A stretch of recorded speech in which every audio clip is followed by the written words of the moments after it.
All right, so you ready to dive into this? We're tackling how the 1% manage their money today. Sounds interesting. Yeah, you guys sent in some really cool articles and even a YouTube video about how the ultra wealthy make and keep their fortunes. Oh, wow. Yeah, and honestly, after looking at all this stuff, I've kind of had to revamp my to-do list. Uh-huh, I bet. Yeah, but what really stood out to me is how a lot of it comes down to like a really simple system. Yeah, it's true. And anyone can use it regardless of how much money they make. That's exactly what got my attention too. It's not about winning the lottery. It's this framework called the 15-65-20 system. Mm-hmm. And it seems like it's not really about like being born rich, but more about consistently making good choices. Exactly. This system is like a mirror of what we see a lot of rich people doing, and it's all about like strategically splitting up your money so you can grow it and just like have peace of mind. Okay, so let's break this down. 15-65-20. Where do we even start? Well, it all starts with taking 15% of your income and setting it aside just for you. And no, this isn't about going out and buying some fancy new gadget. This is about making a really solid base for your financial security in the long run. Gotcha. So 15% right off the top. Yeah. It's interesting how all these sources make it sound like this is the first thing you got to do no matter what, like before bills, before fun money, before anything. What's the thinking behind that? Well, this 15% has two super important jobs.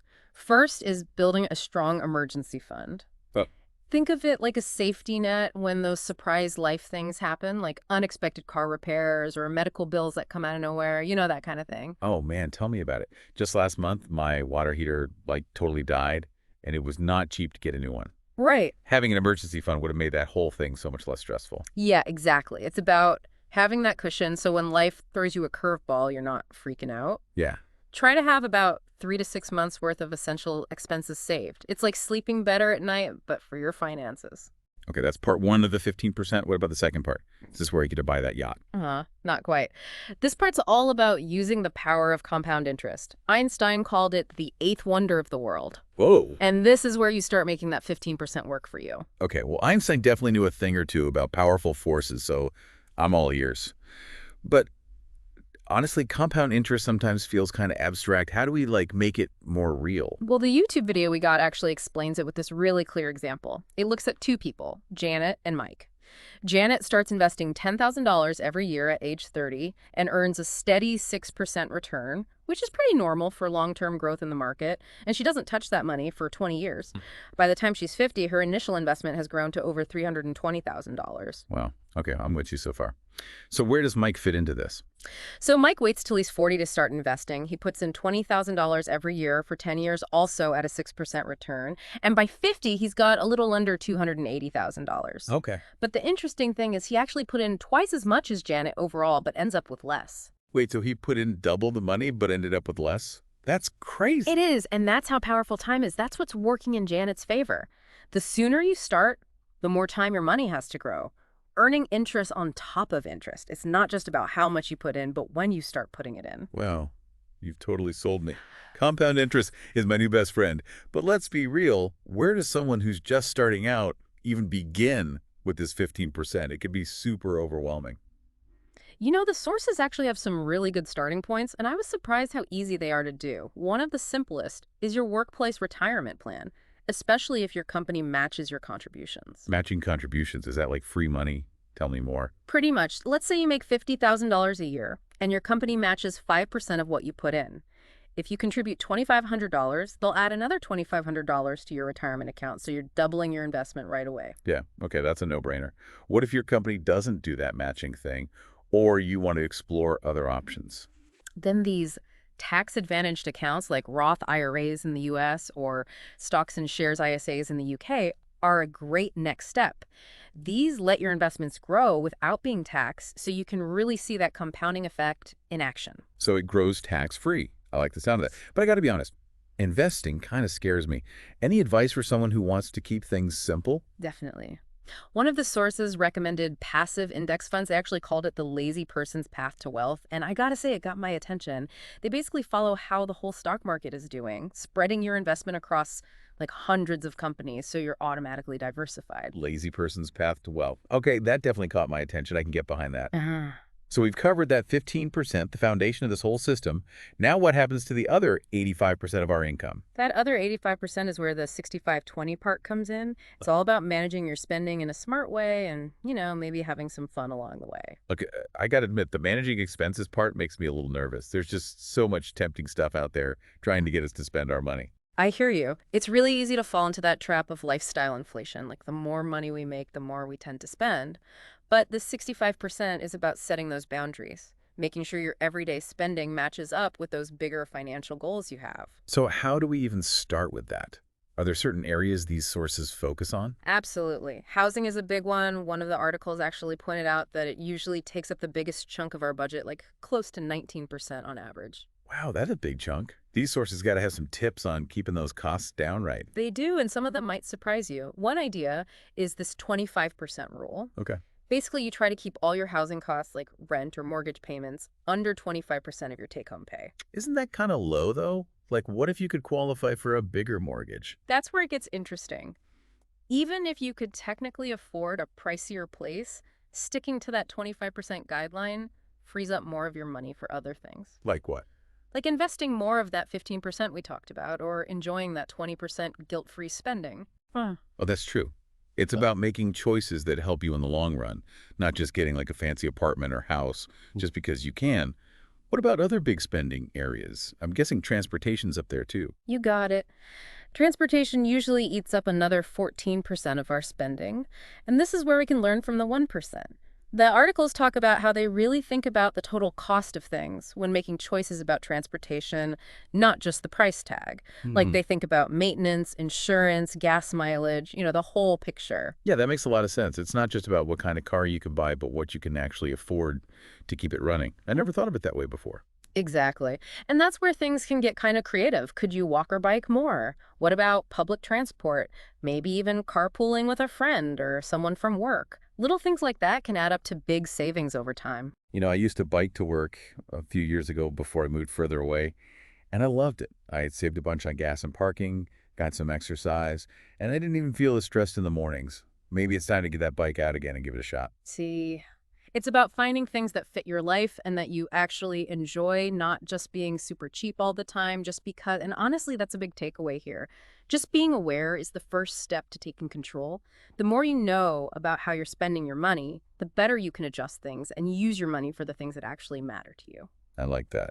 So we've covered the 15% for saving and investing and the 65% for everyday expenses. Now, for the part I've been waiting for, that last 20%, this is where the fun stuff comes in, right? You got it.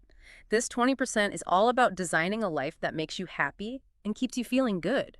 It's not just about making money, it's about actually enjoying the life you're building. That's honestly so nice to hear. Mhm. Seems like so many financial advice books and podcasts make it sound like you have to be miserable to reach your money goals. I get that. And that's what makes this 15-65-20 system so powerful. It's realistic. Even really rich people budget for fun. They know that life needs balance. So what does this 20% look like in real life? Like, what are some examples? Think about those things that give you energy and make you happy. Things that help you relax. Maybe it's treating yourself to a massage every month, or tickets to see your favorite band, or maybe it's trying new things and making memories like weekend trips traveling, or even taking a class you've been wanting to try. That actually makes me realize I've been neglecting my fun fund lately. I've been so focused on saving and paying off debt that I forgot to do things I enjoy. It's easy to fall into that trap, especially when you're trying to be responsible with money. Yeah. But get this, one of the sources mentioned a study that said people who actually plan for fun spending are more likely to stick to their money goals in the long run. Wait, really? So letting ourselves have some fun actually helps us do better with money. That doesn't make sense. I know, right? But think about it. If we're always saying no to ourselves, it's harder to stay motivated. That 20% becomes a way to reward yourself for those smart financial choices you're making with the rest of your money. It's like built-in positive reinforcement. I love that way of thinking about it. So it's not about just spending money on whatever you want. It's about making thoughtful choices that matter to you and make you happy. It's about that balance between being financially secure and enjoying life at the same time. Exactly. And I think that's a lesson we can all learn from the 1%. It's not just about the numbers, it's about using money to build a life that feels good and fulfilling. I agree. So this 15-65-20 system is a great foundation. But something tells me the really rich people don't stop there. What else did those sources say about their financial strategies? You're right on the money there. The 15-65-20 system is a fantastic starting point, but the sources did hint at some fancier strategies that the 1% use to take their wealth even further. Oh, okay, now you're talking. Tell me, what are these fancy strategies? Well, they don't just stick with those basic investment accounts. They look into things like asset protection trusts and tax-efficient ways to invest. They're thinking about how to not just grow their money, but keep it safe too. Asset protection trusts. That sounds complicated.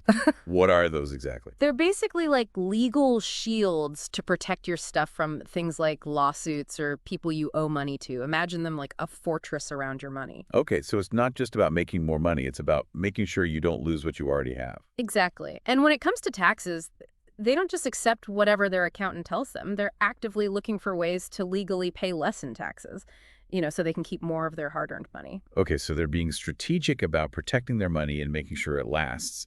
What else makes their approach different? Another thing that really stuck out is how the super rich think about earning money. They almost never rely on just one source. Instead, they spread things out and create multiple streams of income. They often do this by investing in businesses or finding ways to make passive income. Multiple income streams. I've been hearing about that more and more lately.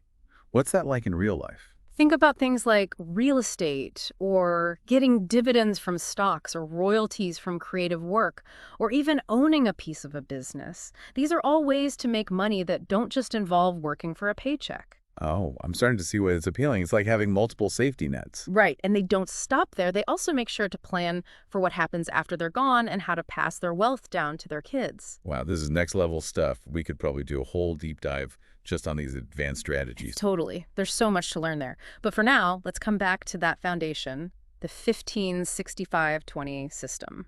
Good idea. It's a lot to think about, but honestly, I'm feeling pretty inspired by what we've learned today. Just knowing these strategies are out there and we can actually use them is huge. I think the main thing to remember is that building wealth the way the 1% do it isn't about always saying no to yourself or doing some super complicated financial stuff. It's about setting up a system that fits your life and lets you enjoy the process. You're so right. It's not just about hitting a certain number. It's about having a life that feels good and fulfilling along the way.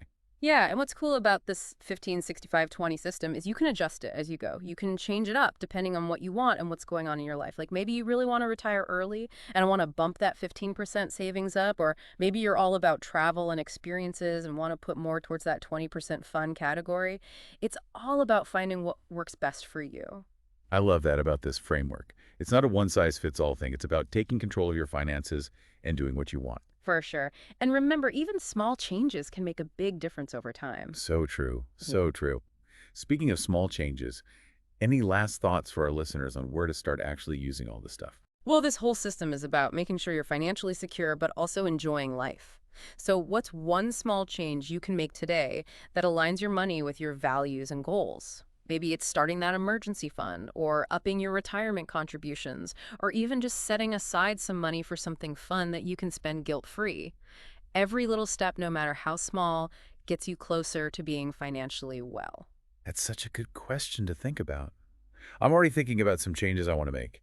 This deep dive has been so eye-opening. Thanks for taking us through this fascinating world of money management. It was great exploring all this with you. And to our listener, thanks for joining us on this deep dive. We hope you found it as helpful as we did. Remember, managing money doesn't have to be complicated. It's about making choices that work for you and help you live a life you love.